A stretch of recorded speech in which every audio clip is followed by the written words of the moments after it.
தயவு செய்து என் பேரை மட்டும் தனியா கூப்பிடாதீங்க, ரொம்ப கேவலமா இருக்கு. ஒண்ணு பின்னாடி பிள்ளைய சேர்த்துங்க, இல்ல வாடா போடான்னு உங்க முறையிலேயே கௌரவமா பேசுங்க, நல்லா இருக்கும். இந்தாங்க பிரசாதம். என்னதான் உங்களுக்கும் மச்சினருக்கும் சண்டையா இருந்தாலும் கும்பாபிஷேகத்துக்கு நீங்க கோயிலுக்கு வராதது ரொம்ப குறையா இருந்ததுங்க. நான் பாவம் செய்யல. இந்த பாருங்க, நீங்க உங்க மச்சினர் நமச்சிவாயம் பிள்ளைய விரோதிச்சுக்கிறது அவ்வளவு நல்லது இல்லைங்க. உங்க வீட்லயே 2 பொண்ணுங்க இருக்கு, அங்கேயே 2 மாப்பிள்ளை இருக்குது. இது பொண்ணு வீடு, அது மாப்பிள்ளை வீடு. அதுக்காக அந்த துண்டுமடிக்கார பைய கிட்ட பணிக்கு போக சொல்றியா? பட்டவளத்து பரம்பரையில பிறந்தவன். இந்த பாருங்க, சும்மா வீராப்பு பேசாதீங்க. உங்க சொந்த தங்கச்சி பையனுங்க 10 லட்சத்துக்கு தரமான குடும்பம்.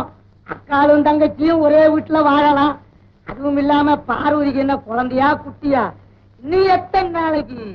நல்லா சாபம் கொடுத்து இப்ப திருப்தியா இருக்கு. அப்பா அப்பா இந்தாங்கப்பா கடுதாசி, சித்ரா போட்டிருக்கு. நீ எங்க போட? மார்க்கெட்டுக்குப்பா.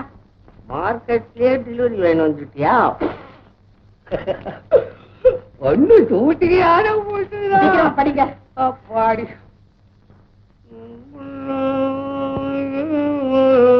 ஐயா ஐயா ஐயா ஐயா ஐயா ஐயா பொண்ணு பாய்ச்சுடு.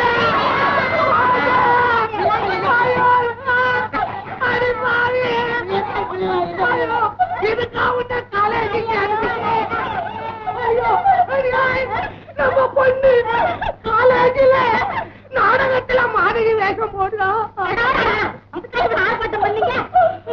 போகல யாரு தெரியுமா?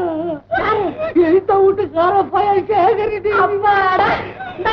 2 பேரும் நல்ல வேஷம் போட்டு ஆடட்டும். அறிவு கட்டவளை ஆறத வேணான்னு சொல்றேன். இடத்த பறி கொடுத்துட்டு ஆடுறாளே. கண்ணைக்கு ஒருத்தி வந்திருக்கிறாடி. அவனா பார்வதி அண்ணன் ரங்கநாதம் பொண்ணு மாலதி. அவ கண்ணைக்கு வேஷம் இதுல இதெல்லாம் பாத்துக்கிட்டு நம்ம மகன் அம்மல சும்மா வரா? அவனு வேகம் போடுறாண்டி. என்ன வேஷம் போடுறான்? நல்ல வேகம் போட்டா பரவாயில்ல. ஆபாசம் ஆபாசம். பட்டாளத்தாம் வீராசாமி மகன் துப்பாக்கி பிடிக்க வேண்டிய கையில என்ன புடிச்சிருக்கான்னு தெரியுமா?